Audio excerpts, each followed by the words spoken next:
buku itu, textbook itu baik sebenarnya kalau kita punya waktu santai-santai baca, memahami, karena penjelasannya kan deskripsinya lebih luas, lebih panjang.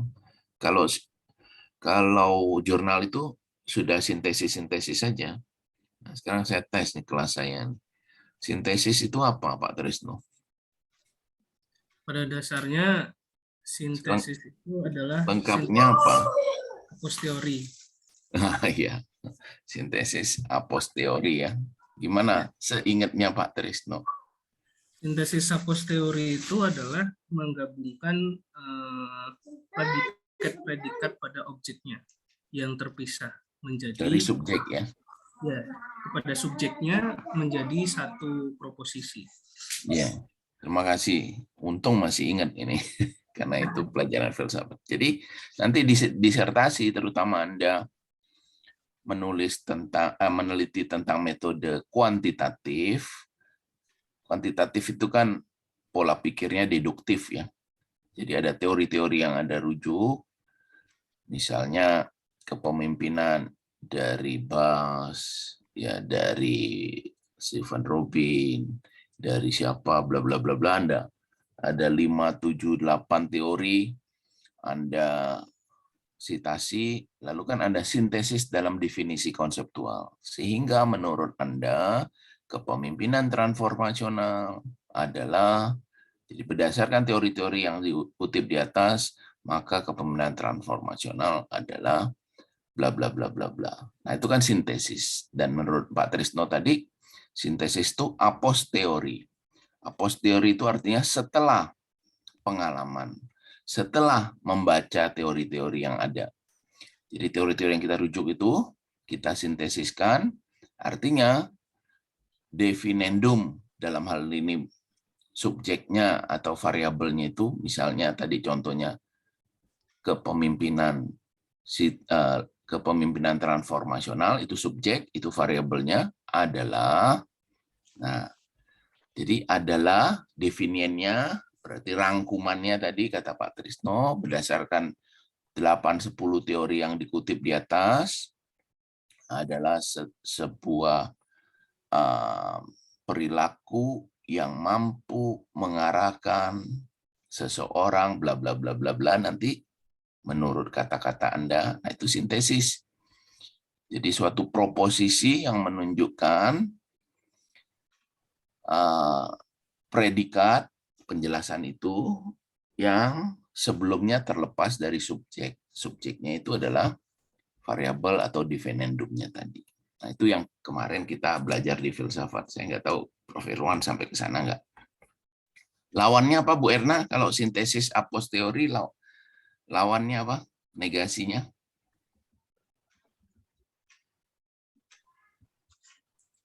A priori apa? Kalau sintesis itu menggabungkan, kalau menguraikan apa namanya? Analisis. Analisisnya. Ya, analisa. Kalau berarti analisis atau analisa, itu analisa yang, kalau itu apos berarti ini apa?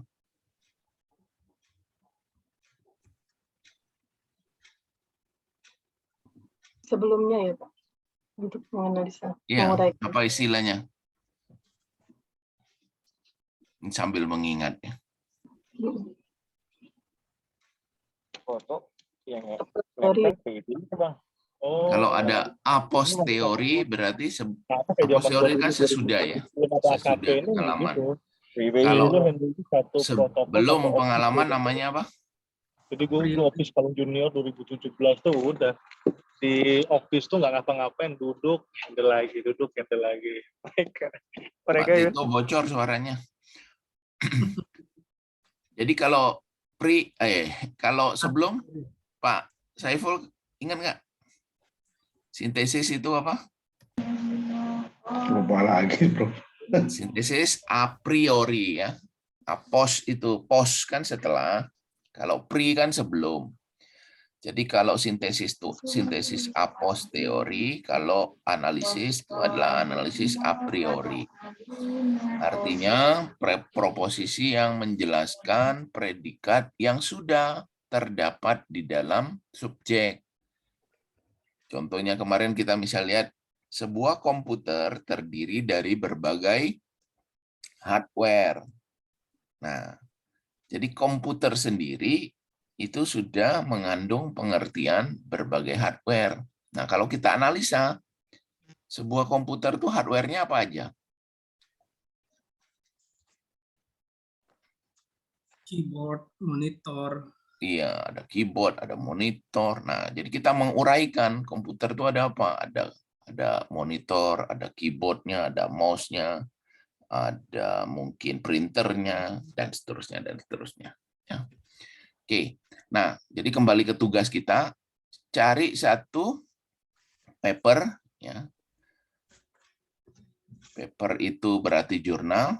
Nah, teman-teman yang ikut kelas saya kemarin relatif mungkin sudah lancar ya cari paper. Paling gampang cari di Science Direct, Bapak Ibu sekalian. Layarnya masih keluar ya? Sih. Scopus. ScienceDirect.com. Nah, udah sign in aja gratis atau register gratis.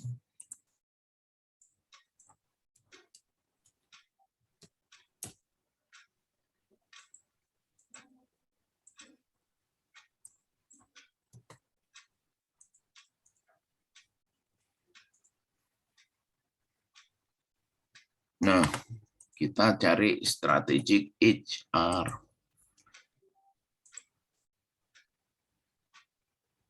Nah, cari saja yang gratisan, Bapak Ibu. Di sini ada open access. Karena kalau nggak open access itu seperti ini harus bayar kan. Kita kan masih belajar, mahasiswa yang irit. Nah, open access kita klik, maka akan keluar semua yang bisa di-download. Nah, kalau sudah, kita bisa lihat paper jurnal itu ada dua jenis. Satu yang disebut review article. Kalau review article itu artinya apa, Bu Erna? Mereview kembali ya untuk jurnal-jurnal yang sudah ada. Ya, jadi review article itu artinya tulisan itu ditulis berdasarkan penelitian pada jurnal-jurnal yang lain. Jadi dia membaca 10-100 jurnal gitu kira-kira tentang topik tertentu, lalu dia kritisi. Baik itu koherensinya, kesesuaiannya, maupun ketidaksesuaiannya. Atau dia membantah penelitian-penelitian dari jurnal-jurnal orang lain. Nah, itu namanya review paper. Tetapi ada juga research paper atau research article ini ketika penelitian itu dilakukan. Nah, hasil penelitian yang dia lakukan, dia tulis di dalam jurnal. Jadi kalau research article itu artinya berdasarkan penelitian primer atau penelitian yang dilakukan. Kalau review article berarti tulisan ini didasarkan pada penelitian sekunder, penelitian orang lain gitu. Ya, nah nanti kita tinggal download aja. Contohnya ini ya, Examining Organizational Innovation and Knowledge Management Capacity pada Central Lure of Strategic Resources, Strategic Human Resources. Nah, tinggal kita download dan keluar papernya. Ya. Sampai sini ada pertanyaan nggak? Kalau Anda mau cari paper yang agak bagus di Scopus gitu ya, Anda cari saja misalnya subjeknya, subjek itu kelompok ilmunya, berarti kan manajemennya. Bisnis, Anda bisa pilih beberapa, general management, business management, organizational behavior, misalnya Anda pilih beberapa, lalu Anda lihat. Akan keluar ini nama-nama jurnal ya. Scopus ini kan indeksnya saja. Apa indeks itu kayak airline itu kan kayak hotel itu kan ada bintang 5, ada bintang 3 gitu. Jadi yang memberikan predikat kebintangannya itu adalah si Scopus ini. Jadi ini adalah jurnal-jurnal yang terkait dengan bidang ilmu tadi itu, bisnis, manajemen, organizational behavior. Nah, kalau Anda tertarik contohnya misalnya, saya mau lihat. Nah, ini di sini juga Anda bisa pilih mau Q1 itu kelompok yang paling tinggi. Q1, 2, 3, 4 ini kan karena pembagian atas impact factor yang ini. Citation score-nya. Misalnya mau lihat ini academic management. Nah, tinggal diklik. Nah, tapi ini kan masih di indeksis ya. Nah, ini websitenya nggak keluar. Kita cari contohnya yang lain. Leader. Organizational behavior. Nah, ini ada source homepage, Bapak Ibu. Nah, inilah websitenya si jurnal ini. Ini kan nama jurnalnya. Kalau ini kan masih punya Scopus. Jadi kita klik ini, kita masuk ke websitenya si jurnal itu. Gitu. Nah, jurnal itu namanya Journal of Organizational Behavior. Nah, cuman kadang-kadang ini nggak open access kan. Nah, kita ini aja nih, browse free sample issue. Kita cari yang gratisan. Nah, ini ada volume 3, issue 1 tahun Januari 2022. Nama jurnalnya Activated Home, but Deactivated at Work. How Daily Mobile Work Leads Next Psychology Withdrawal Behavior. Coba kita cari yang agak nyambung ya.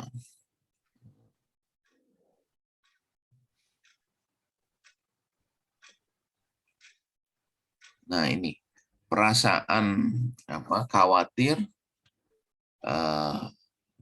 akan performance yang rendah, multi-level behavior of performance work system. Nah, misalnya kita lihat, ini free to read, berarti ini full text-nya di PDF juga ada.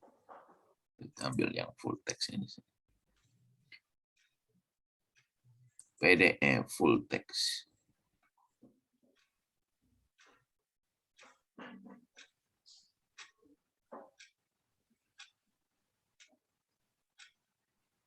Nih, lamain nunggunya. Ya, intinya itu ya, Anda bisa download. Nah, kembali lagi, misalnya Anda mau cari jurnal yang lain di Scopus, silakan.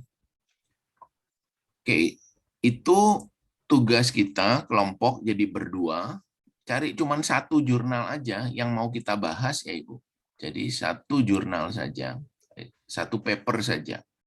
Kita bisa cari di Scopus, cari di Science Direct, cari di Google Scholar juga banyak.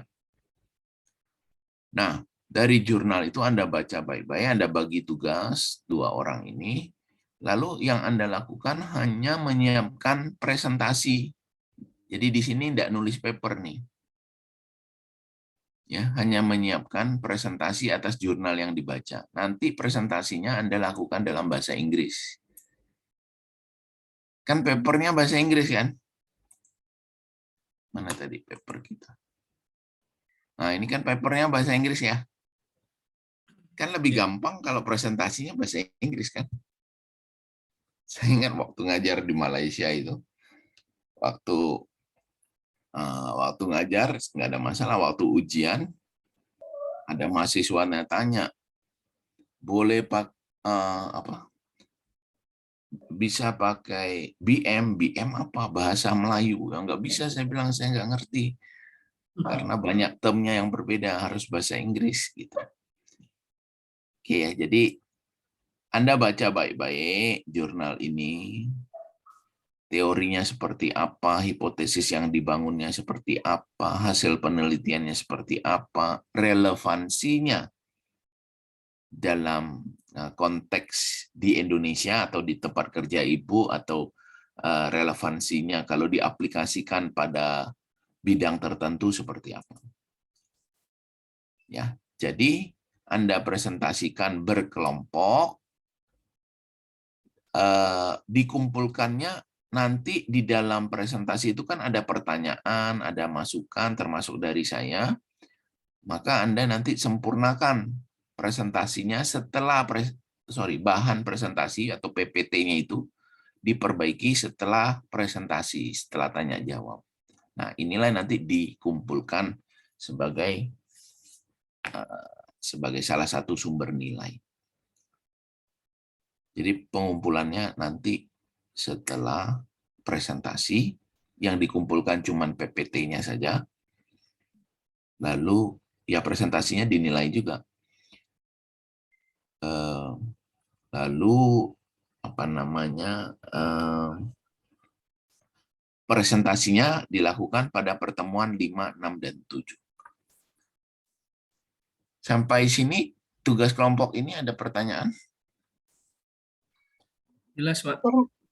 Mau tanya dulu, terkait tadi, jika ada teman bertanya itu apa menjawabnya bahasa Inggris juga atau cukup Ya, kita belajar. pemahaman kita Ya, saja? minimal yang presentasi bahasa Inggris. Kalau yang tanya juga mau belajar pakai bahasa Inggris, silakan. Bahasa ini kan makin kita gunakan kan makin lancar kan.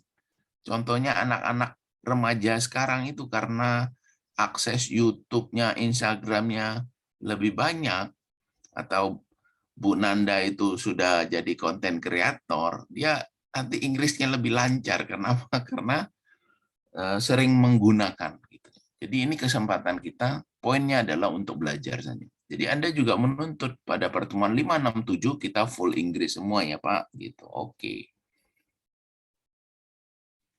Karena beberapa kali misalnya ya, harus datang ke conference, mewakili Prodi, mewakili Unpad gitu. Nah, conference-nya diminta presentasinya bahasa Inggris gitu. Lah kalau kita tidak pernah, kan bingung dengan bahasanya aja gitu. Padahal mungkin paper kita, penelitian kita bagus, tapi kita kelagapan gimana ngomongnya, ya, jadi mentok sana, mentok sini. Jadi ini gunakan kesempatan untuk belajar. Gitu Bu Erna, mau tanya bahasa Inggris sebagai kesempatan belajar boleh. Mau dijawab dalam bahasa Inggris sebagai kesempatan belajar boleh. Wah, tapi susah nih belibet, dijawab bahasa Indonesia juga nggak apa-apa. Tapi presentasi kan disiapkan sebelumnya kan. Nah, presentasi berarti nggak masalah dong dalam bahasa Inggris. Kalau jawab kan agak spontan tuh. Boleh nggak bahasa Indonesia? Boleh. Kalau tanya Pak spontan kan, kalau saya udah siap bahasa Inggris boleh, boleh, bagus. Sekali lagi sebagai kesempatan untuk belajar. Itu Bu Erna. Terima kasih Pak Dokter. Saya sudah banyak melakukan ini pada semester-semester yang lalu, dan ada juga yang bandel gitu ya. Presentasinya bahasa Indonesia. Saya bilang nggak bisa bahasa Inggris. Saya belum siap Pak, nggak bisa, pokoknya harus bahasa Inggris. Presentasinya. Ya dia mau ngomong juga nggak apa-apa. Tapi itulah yang Anda rasakan gitu. Artinya kalau di kelas kita itu Anda rasakan, aduh susah ya, nah itu jadi motivasi buat Anda gitu. Menjawab Bu Erna? Ada yang lain? Jadi tugasnya sederhana sekali ini, cari satu paper, dibaca baik-baik, disiapkan bahan presentasinya, nanti kita tayang supaya Anda kagok sendiri berdua gitu. Dan ada satu kelompok bertiga ya. Jadi yang bertiga maksimal hanya satu kelompok.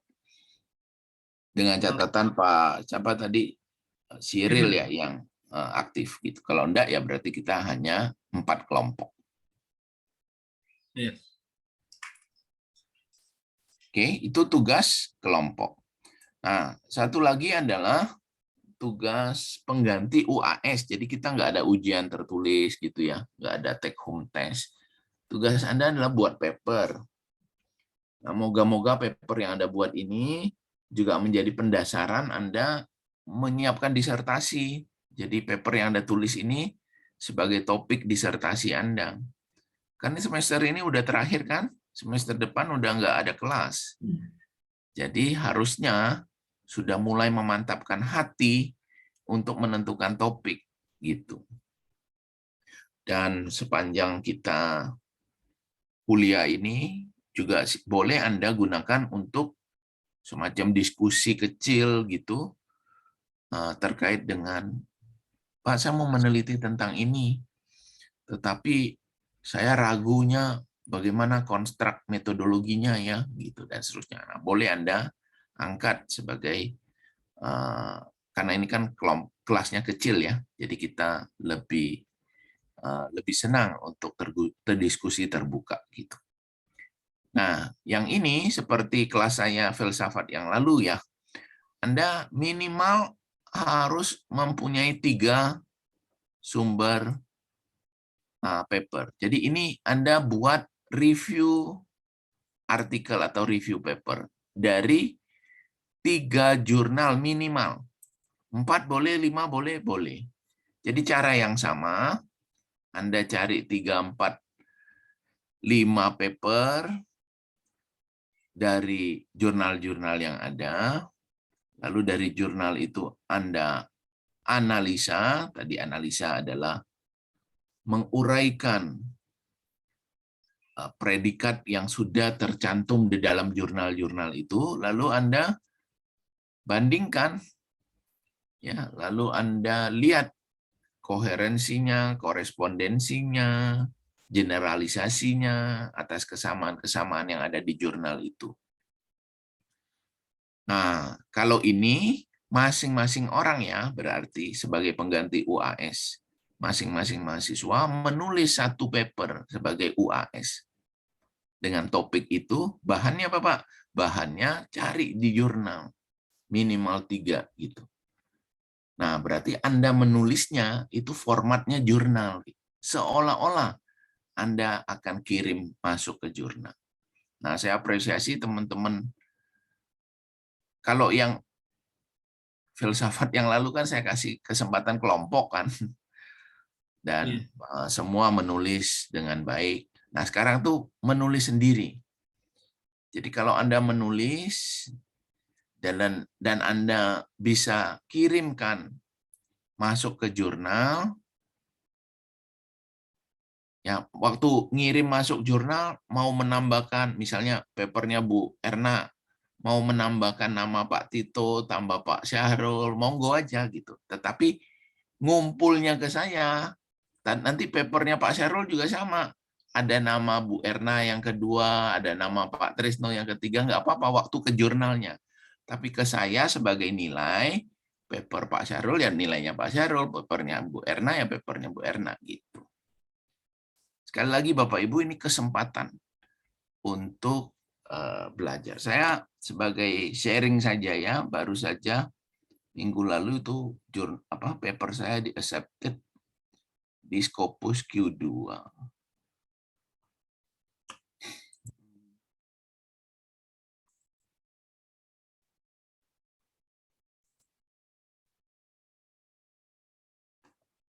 Jadi kalau Anda kirim ke paper, Anda kirim ke jurnal, yang betul itu harusnya di email itu kan dikatakan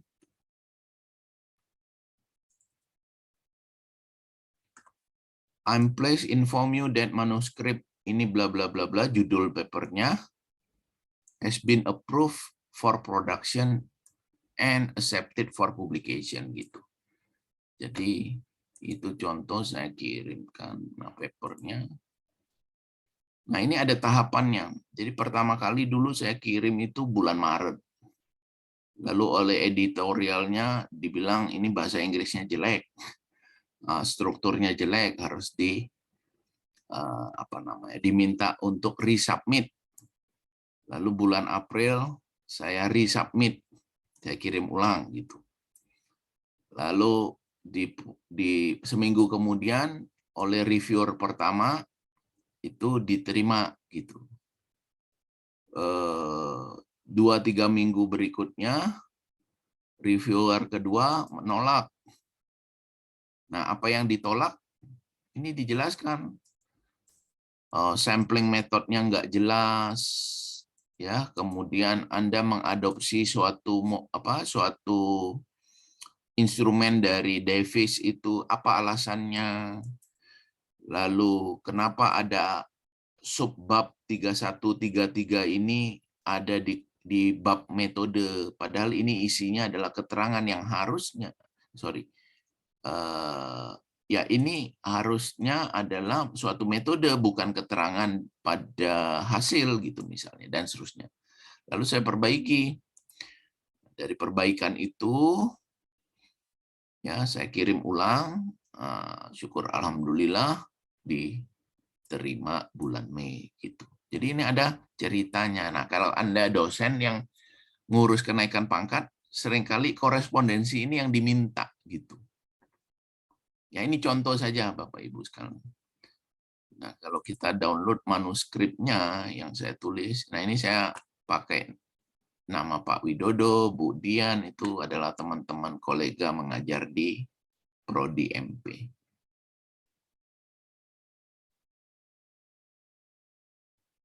Ya, ini papernya yang saya tulis sedemikian rupa.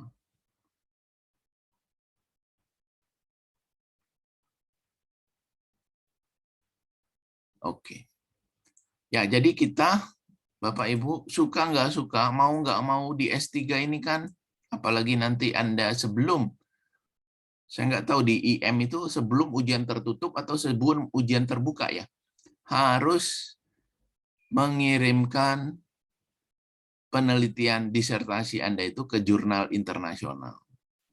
Menurut saya, masuk saja ke Scopus gitu ya. Oke, ada pertanyaan nggak? Sepertinya sebelum ujian tertutup, Pak, itu Nah, harus. makanya kan kita harus mencoba berlatih dan salah gitu ya. Apakah diterima semua? Enggak, banyak ada juga saya yang ditolak ya. Coba kita saya masuk. Oh ini My Frontier. Ini publisher-nya apa, Pak, yang Bapak accepted di sana? Nama jurnalnya ya? Ya, publisher-nya. Ini Frontier ini Pak. Oh, Frontier itu ya. Jadi kalau dilihat ada juga yang ditolak loh saya. Bukan ada, banyak yang ditolak gitu. Jadi kalau ditolak ya belum jodoh lah gitu. Jangan baper gitu kan. Kalau ditolak cintanya jangan kita sakit hati, ya nggak jodoh aja gitu. Cari yang lain.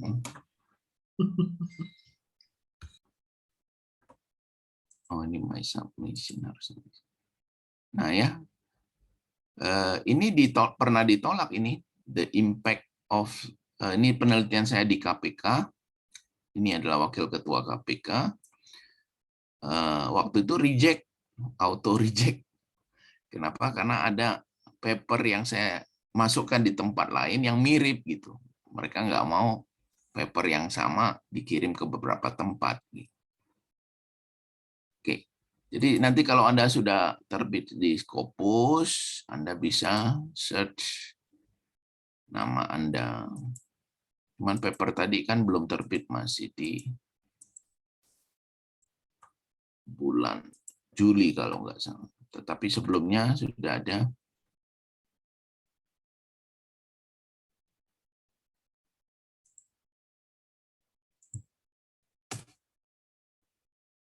Nah, jadi kalau Anda sudah pernah terbitkan paper di jurnal Scopus yang berindeks Scopus, nama Anda akan keluar dan Anda akan punya nomor ID Scopusnya. Nah, cuman kalau di Scopus nggak kelihatan jurnal yang pernah saya buat ini itu Q berapa. Nah, kalau Anda mau lihat nama jurnalnya dan seterusnya itu bisa lihat di Sinta sebenarnya. Kalau Anda register di Sinta ya.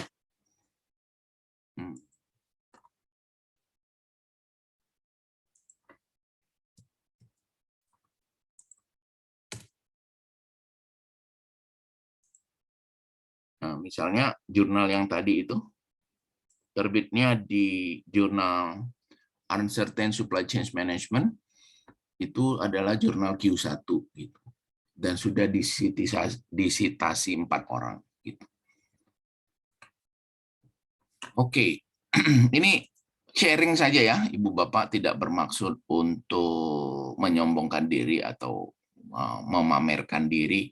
Intinya adalah gunakan saja kesempatan proses belajar kita itu untuk berlatih. Ya, kalau gagal ya kita tahu, kita belajar di mana hal-hal yang kurang pasnya. Kalau berhasil, syukur alhamdulillah, berarti langkah-langkah saya udah pernah benar gitu. Ada pertanyaan nggak? Paper UAS-nya. UAS kita bulan apa? Juli kan? Juli, Pak. Nah, jadi kalau Anda mulai dengan sekarang, Mei, Juni, Juli, masih keburu untuk dapat acceptance letter-nya gitu.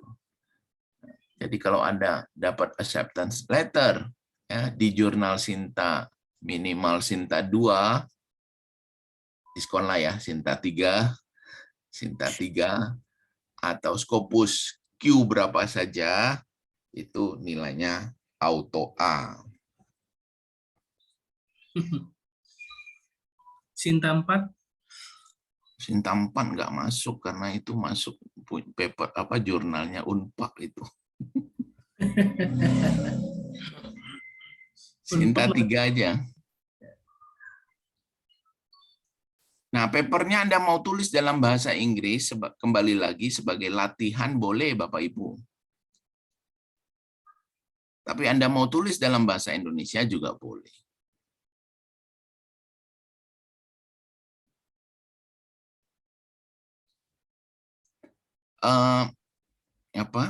Paper yang Anda tulis lalu masukkan ke jurnal internasional, indeksnya Copernicus belum tentu A ya. Copernicus itu yang kemarin Bu Erna kirim, Pak Trisno kirim itu. Ya saya baca dulu papernya. Tapi kalau Scopus oke lah. Atau Sinta 3 oke lah, Sinta 2. Ada pertanyaan nggak tugas kita? cukup jelas, Pak.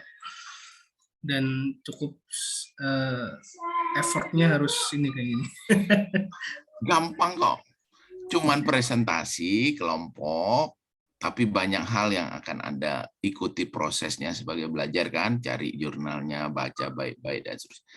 Satu lagi nulis satu paper untuk Anda pribadi. Nah, waktu Anda kirimkan papernya ke jurnal, Anda mau ikut sertakan nama-nama teman-teman, nggak apa-apa, nanti tuker. Jurnalnya Bu Erna, ada nama belakangnya kan, ada nama Bu Nengsi, ada nama Bu Nanda, ada nama Pak Syarul.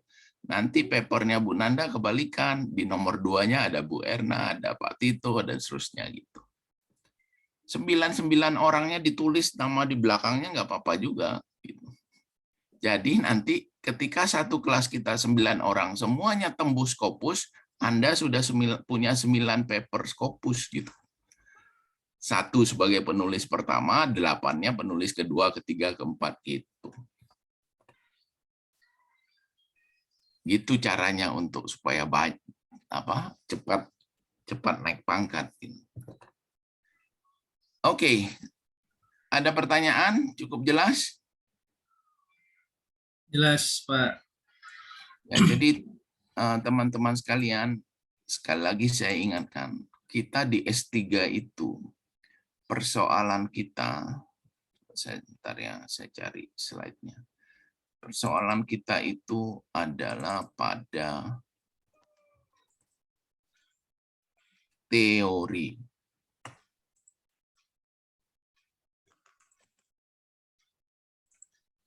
Saya nggak tahu kalau Pak Herman saya yang pernah nonton saya ujiannya siapa ya Pak? IM ya? Iya, IM Pak. Oh IM baru sekali saya nguji itu kayaknya Bu siapa waktu itu? Bu Lilis sih.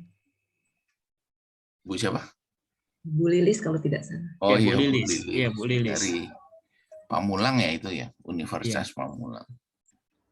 Nah, jadi teman-teman, kalau S1 itu kan konsepnya kita menerapkan ilmu pengetahuan ya. Jadi intinya skripsi itu adalah deskripsi saja.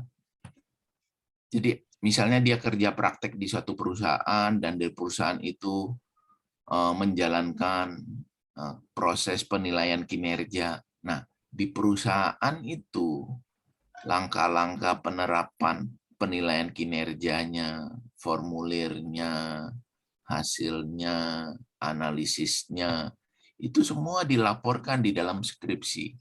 Jadi skripsi itu sederhananya adalah bagaimana ilmu pengetahuan itu diterapkan di suatu unit analisis, dalam hal ini di suatu perusahaan, lalu dilaporkan oleh mahasiswa menjadi laporan ilmiah. Itulah skripsi. Jadi fokusnya skripsi itu adalah menerapkan ilmu pengetahuan. Nah, ini silakan baca di buku saya. Cuman harus beli ya kayaknya. Buku saya yang mana? Ntar promosi dulu ya. Iklan. Iklan, Pak. Fondasi.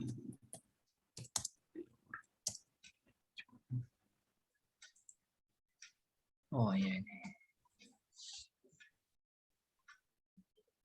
Nah, ini. Baca di buku saya yang ini. Nah, itu dijelaskan konteks bagaimana kita harus menyiapkan diri, bukan menyiapkan disertasi lah, tapi intinya adalah bahwa apa itu ilmu pengetahuan, bagaimana ilmu pengetahuan itu harus dibangun dari sisi filosofis, teoritis, metodologis sampai dengan praktisnya. Jadi S1 itu adalah melihat ilmu pengetahuan itu dalam tataran praktis. Bagaimana ilmu pengetahuan itu diterapkan atau digunakan di banyak perusahaan. Nah, itulah isi dari skripsi. Tapi kita bukan mahasiswa S1. Nah, S2 yang kemarin kita sudah lewati, intinya adalah mengembangkan ilmu pengetahuan.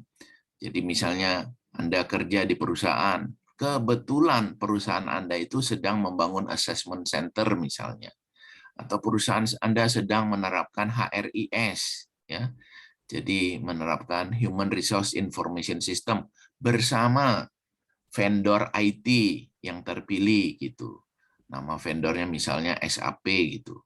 Nah, penerapan SAP dalam mengintegrasikan Human Resource Information System itu Anda laporkan sebagai suatu tesis S2 di mana langkah-langkah kerjanya si vendor IT SAP tadi itu Anda kaitkan dengan teori-teori SDM yang ada. Nah, itulah tesis S2 yang masih bisa deskriptif metodenya.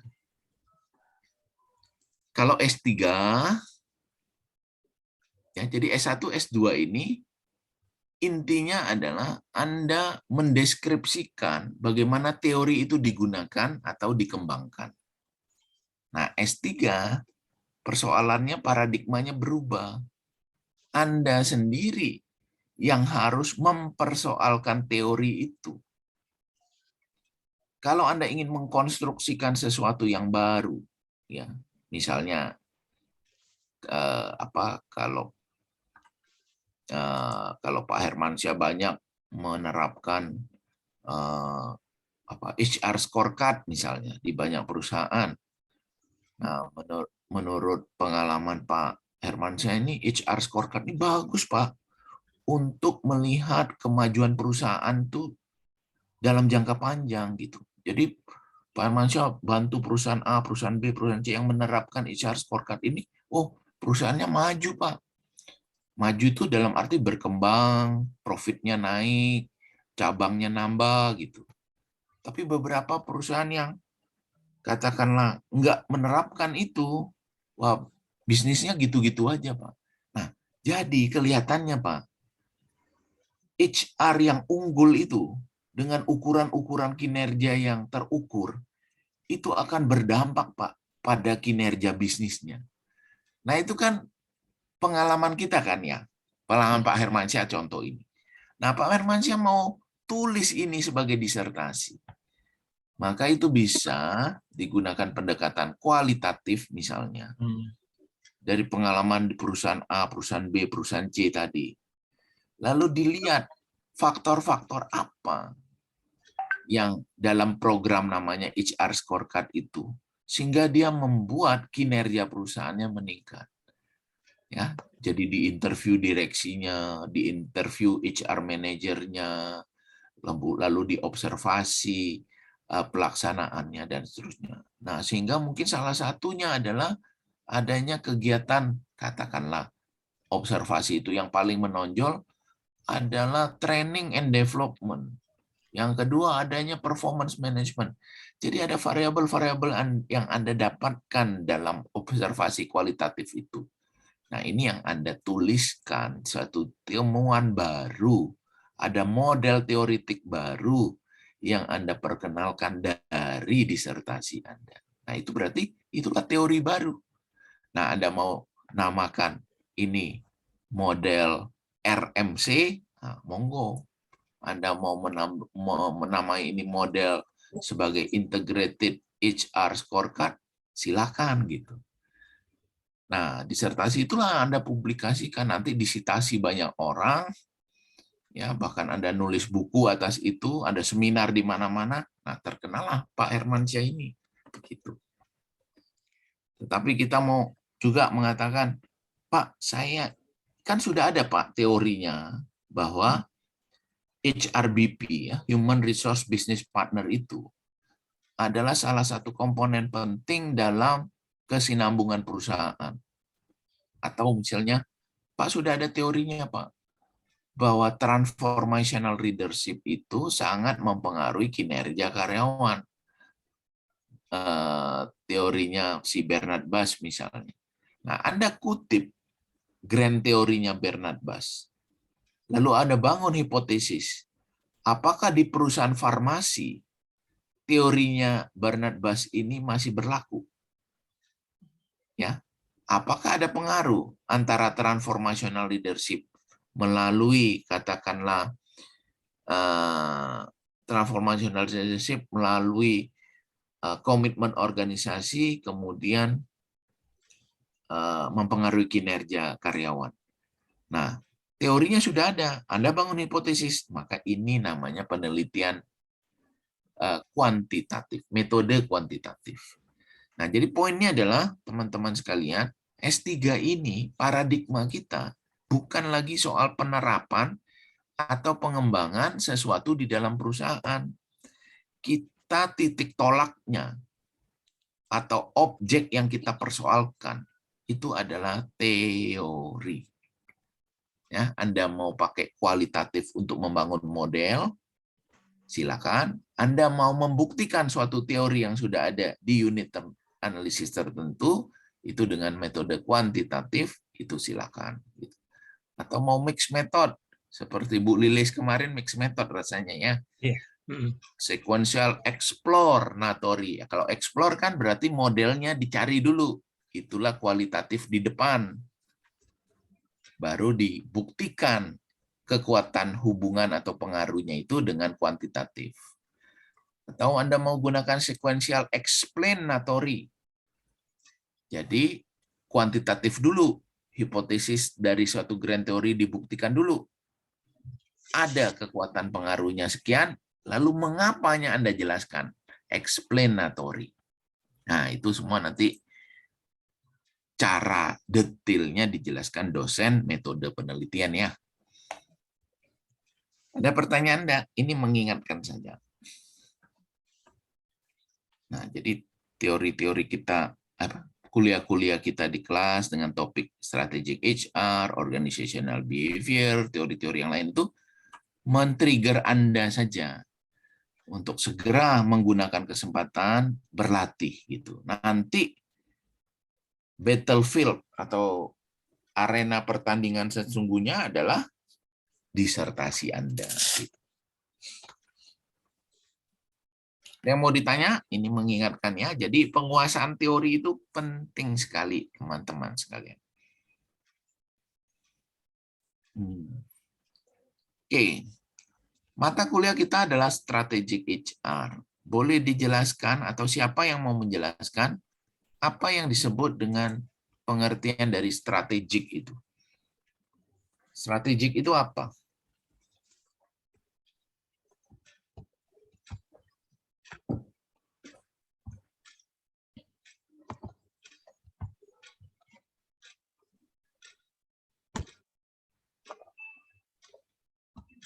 Sini senyap.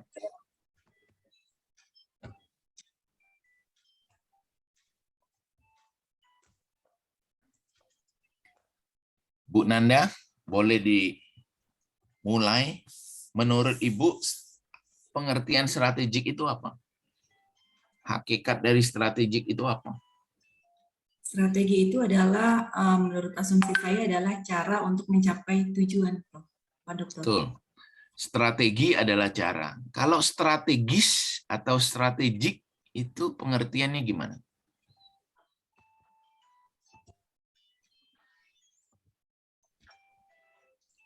Ada yang mau bantu? Rencana kali Pak, rencana untuk mencapai tujuan. Strategis artinya rencana. Pernah kita dengar Renstra? Iya, rencana strategi. Renstra kan rencana strategis kan? Iya. Jadi kalau strategis artinya rencana, berarti Renstra sama dengan Rencana strategis. rencana kuadrat dong. Oke, siapa mau coba? Buru-buru buka Google lah. Strategik artinya apa?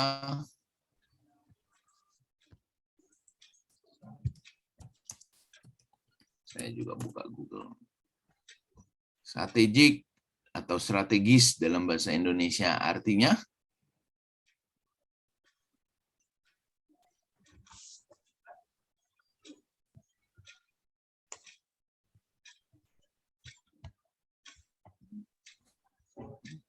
Google nggak ada ternyata. Pak Trisno, strategik artinya apa?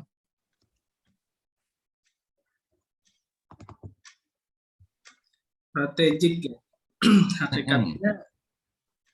Hakikatnya adalah suatu tindakan terstruktur untuk mencapai sebuah tujuan Ya, organisasi. itu tadi yang Bu Nanda bilang cara kan, itu kan strategi. Cara yang sengaja dipilih untuk mencapai tujuan. Cara itu kata kuncinya how to kan? Ya. Bagaimana how to be itu adalah mencapai visi, how to do adalah melaksanakan misi. Jadi how itu cara yang dipilih adalah strategi. Tapi saya ingin tanya, strategik itu sama nggak dengan strategi? Ini udah setengah semester bersama Prof. Aida. Nanti saya laporkan, Bu, kelas kita mahasiswa yang nggak ngerti strategik, Bu. Prof. Udah ke bawah mudik. Hah? Udah ke bawah mudik kemarin. Hilang di jalan. Ayo, apa itu arti pengertian dari strategik?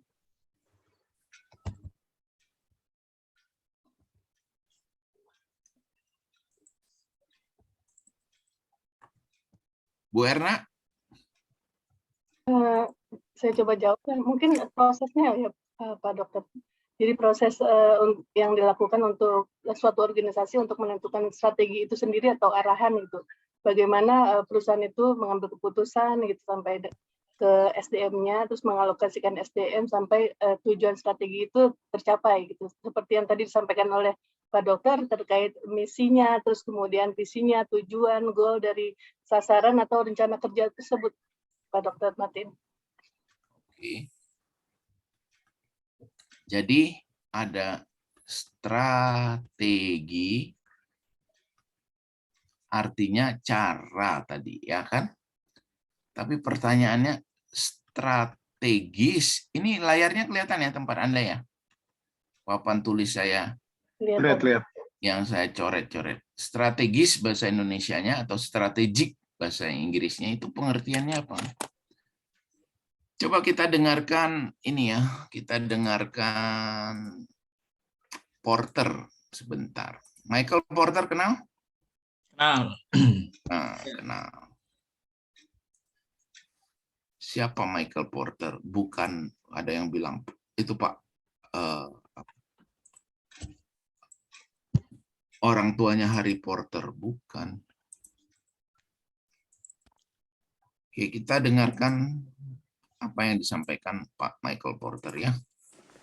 If we're going to have a good strategy, we've got to think clearly about what strategy is.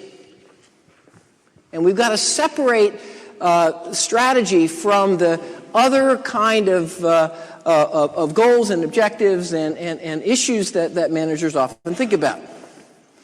On this slide are really the big three mistakes in terms of defining strategy. Mistake number one. My strategy is to internationalize. I hear that kind of thing all the time. My strategy is to consolidate my industry. My strategy is to ramp up my R&D budget. My strategy is to outsource more of my production. Is that a strategy? No.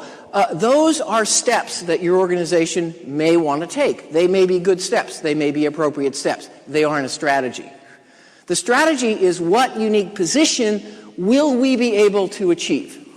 What's our advantage going to be at the end of the day as we take these steps cumulatively over time? That's the strategy part. The strategy part's about how are we going to be unique, how are we going to have an advantage, how are we going to sustain that advantage over time. The steps we take are not the strategy. But you'd be surprised how many companies get themselves fixated on a particular action that they want their organization to take, and that becomes the strategy. And of course, it then often drives the company literally off the cliff because they kind of don't understand why they're doing it and when they should stop doing it. Oke. Porter ngomong apa? Keluar suaranya tadi ya? Iya, ada Pak. Nah, itu nanti teman-teman kita yang presentasi kira-kira gayanya kayak gitulah. Tadi apa pokok pikiran Porter tadi? Dia menjelaskan strategi itu apa, ya kan? Strategi adalah bagaimana suatu perusahaan how be unique, how be sustain, how be at the end of the day achieve those target gitu kan. Ya. Tapi dia membedakannya dengan apa? Istilah dia tadi.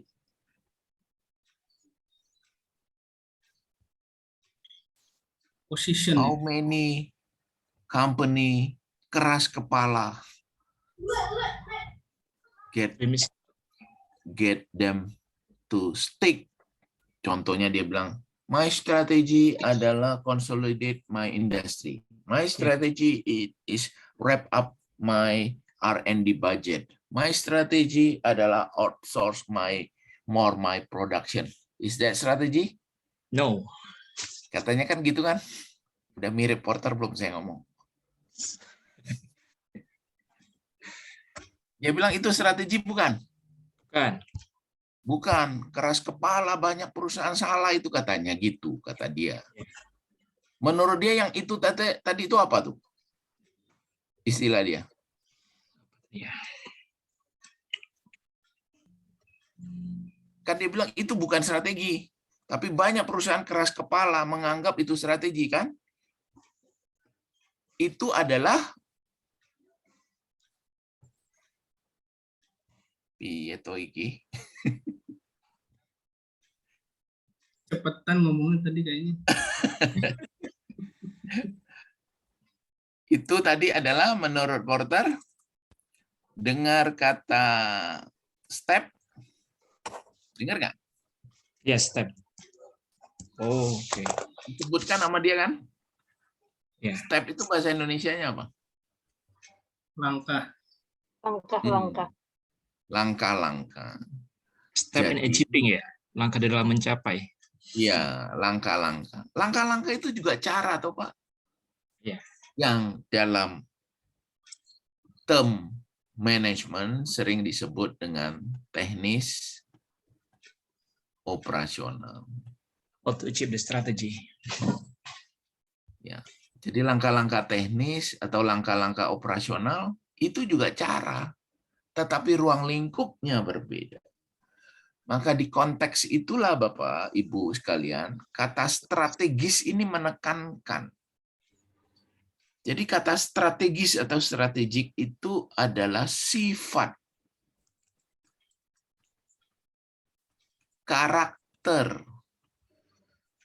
karakteristik ya, karakter atau ciri pokok dari sebuah strategi yang hakikatnya adalah cara. Maka strategis itu artinya dalam time horizon berdampak jangka panjang, menyeluruh. Jadi kalau ini urusannya sebuah perusahaan, dan kalau perusahaan itu menyusun rencana strategis, artinya semua aspek kepentingan perusahaan itu dipikirkan. Di dalam Renstrap organisasi, di dalam bisnis plan sebuah perusahaan, di dalam RJPP, rencana perusahaan jangka panjang, itu ada hal keuangan, ada hal pemasaran, ada hal operasional, ada hal SDM, ada hal IT, ada hal keamanan. Semua dipikirkan dan diurai dengan baik dan lengkap. Maka strategis artinya jangka panjang, menyeluruh, dan prioritas. Yang penting, yang signifikan, yang utama, yang besar-besar gitu. Setuju Bapak Ibu? Setuju. Maka sebagai contoh kehidupan kita sehari-hari, urusan mencari pasangan hidup itu kira-kira strategis enggak? Strategis. Strategis. Kenapa? Karena memenuhi 3 kriteria ini kan. Kalau salah pilih, dampaknya jangka panjang. Urusan jodoh itu kan bukan urusan saya dan dia gitu. Tetapi mesti dilihat keluarganya setuju enggak, keluarga besar saya setuju enggak. Gitu kan. Kalau orang Jawa itu cari mantu apa prinsipnya? Babat bibit bobot. Ya, harus bibit unggul, berbobot, itu artinya ini ya, kilogramnya besar ya.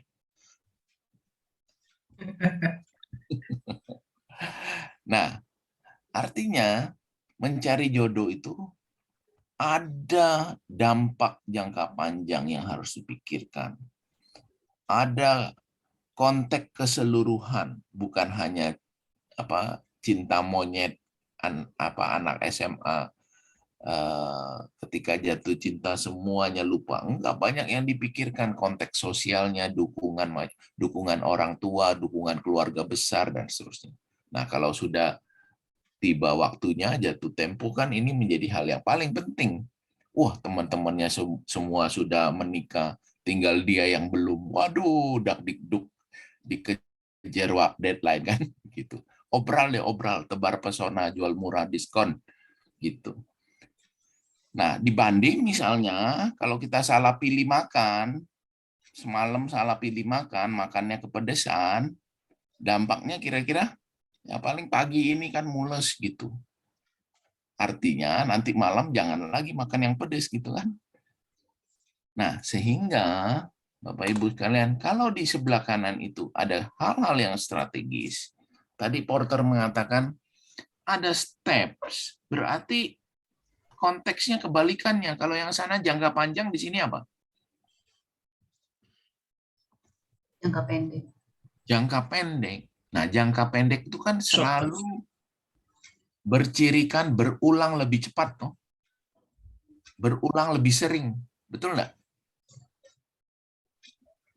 Jangka pendek itu akan berulang, akan mengulang lebih sering. Kalau sesuatu yang berulang terus-menerus namanya apa, Ibu Bapak? Kegiatan yang berulang terus. Misalnya tiap pagi kita mandi, toh, berulang terus tiap hari kan? Sudah mandi belum ini semua nih? Pak Syahrul udah mandi? Saiful. Sudahlah. Sudah. Nah, kalau mandi pagi itu akan berulang setiap hari, maka mandi pagi disebut kegiatan apa?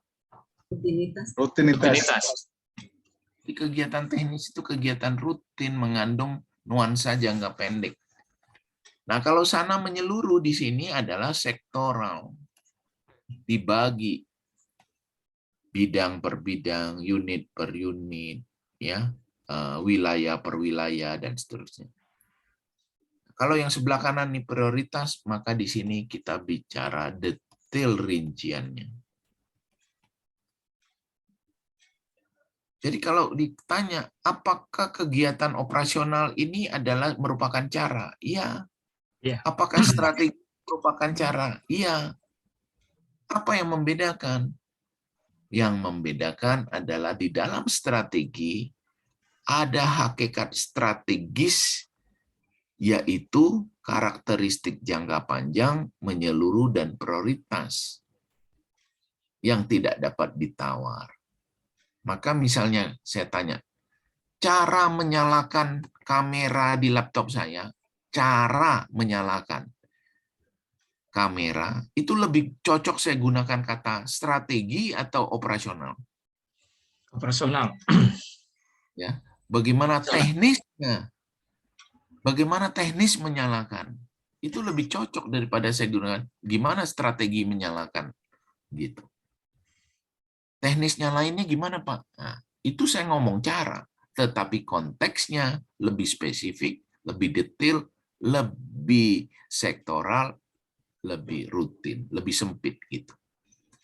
Nah, teman-teman di tengah sebenarnya ada satu term lagi bicara soal cara, yaitu kata taktik atau taktis. Pernah dengar juga kan? Ya. Misalnya ada dua klub sepak bola sedang bertanding. Ada cara yang dipilih oleh klub sepak bola itu untuk menang, mencapai tujuannya kan menang dalam pertandingan itu. Nah, cara yang dipilih oleh klub sepak bola dalam pertandingan itu disebutkan taktik. Bagaimana taktik memenangkan pertandingan itu, ya. Jadi ternyata sebuah cara itu bisa dijelaskan dengan istilah atau term teknis operasional, bisa dijelaskan dengan taktik, dan bisa dijelaskan dengan strategi. Nah, lalu yang membedakan adalah substansinya. Strategi itu bicara jangka panjang, menyeluruh, dan prioritas. Itulah pengertian strategi. Nah, kalau kita lihat dokumen yang mencerminkan itu, ini yang tadi kita sebut Renstra. Berarti Renstra itu singkatan rencana strategis, artinya apa? Rencana yang berisi hal-hal yang jangka panjang, menyeluruh, prioritas. Atau bisnis plan di dalam perusahaan, corporate plan, atau RJPP di banyak BUMN, bicara substansinya ya ini. Nah, kalau dokumen di dalam perusahaan yang ada operasionalnya itu apa namanya? Ada SOP, ada work instruction. Ya, SOP. O-nya itu kan operasional. Jadi SOP itu bicara substansinya. Isi SOP itu adalah ngatur kegiatan rutin di masing-masing bidang unit kerja itu, SOP keuangan, SOP pencairan dana, SOP kasbon, secara detail, langkah per langkah, step by step tadi. Oke, itulah pengertian bagaimana kita melihat strategik itu hal-hal yang substansial, jangka panjang, menyeluruh, dan prioritas. Ada pertanyaan sampai di sini, Bapak Ibu? Udah pernah dapat kan ini Pak Syarul? Sudah dengan Master Pak Suprin. Pak Suprin Hanan. Oke. Internet saya nggak stabil ya? Bagus, Pak. Bagus. Soalnya gambarnya terputus-putus. Baik, ada pertanyaan? Enggak ya? Jelas ya? Nah, sekarang kita masuk. Jadi, mata kuliah kita adalah Strategic HR. Nah, sekarang tolong jelaskan ke saya, kalau strategik itu kita tahu HR yang berdampak jangka panjang buat organisasi, HR yang prioritas, HR yang signifikan, HR yang menyeluruh. Nah, HR sendiri apa dong? Manajemen SDM itu apa?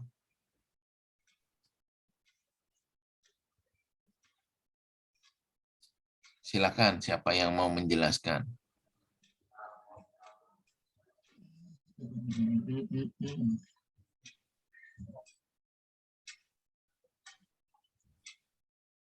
Saiful monggo. Pengaturan tentang potensi yang dimiliki orang, kemampuan manusia. Pengaturan kemampuan manusia. Oke. Mengapa harus diatur, Pak? Karena untuk mencapai tujuan itu, tujuan dari strategik tadi. Oke. Ada yang mau menambahkan? Manajemen SDM atau Human Resource Management ini apa sih? Tadi pengaturan potensi kemampuan orang, menurut Pak Saiful. Kenapa potensi kemampuan orang itu harus diatur untuk mencapai tujuan? Oke.